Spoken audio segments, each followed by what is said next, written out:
Hi everybody, it's Yoga Therapy Thursday. Today, we're going to do Tadasana. It's the first pose of yoga. So I have a question for you all. How do you stand? Well, I bet you're doing your best Tadasana right now. You just hopped up from your chair and you're doing your best Tadasana. But I want you to ask yourself that question throughout the day when you're not conscious about it. Here, I'll show you mine. This is how I stand. This is how I stood for years.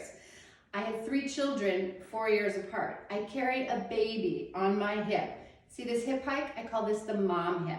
So if there's moms out there, small children, you might be doing this a lot because you want to be doing things and carrying your baby around with you. Well, what does this do? It has repercussions through all the muscles. You're giving yourself a scoliosis, essentially, making the guide wires of the spine of the psoas and the quadratus lumborum short on one side and blocked long on the other. That's the topic for another workshop. Coming back to Tadasana, Tada means mountain. Tadasana is also called samastitihi. Sama meaning same, and stitihi means steady or still. So you want to stand upright, tall, proud, steadfast like a mountain. How do we do that? We go down to the feet. You want to be in the middle of your feet, so not stuck back in your heels and not only in the toes. You can think about the feet as representing time, right? Our back body, the heels, is like our past. So from the side, if I'm stuck in my heels with the weight in my heels, my front body collapses. Everything becomes dull. Eventually the mind is dull. It's like trying to get up off the couch when you have weights on you, or trying to drive with the brake on.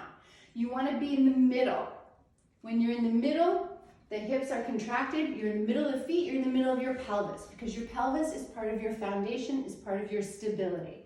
So when I'm here, from the side, I forgot.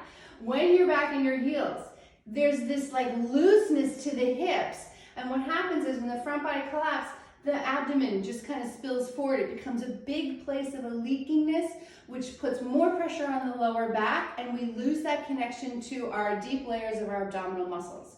When you're in the middle, in the arch of the foot, the arch is the rise.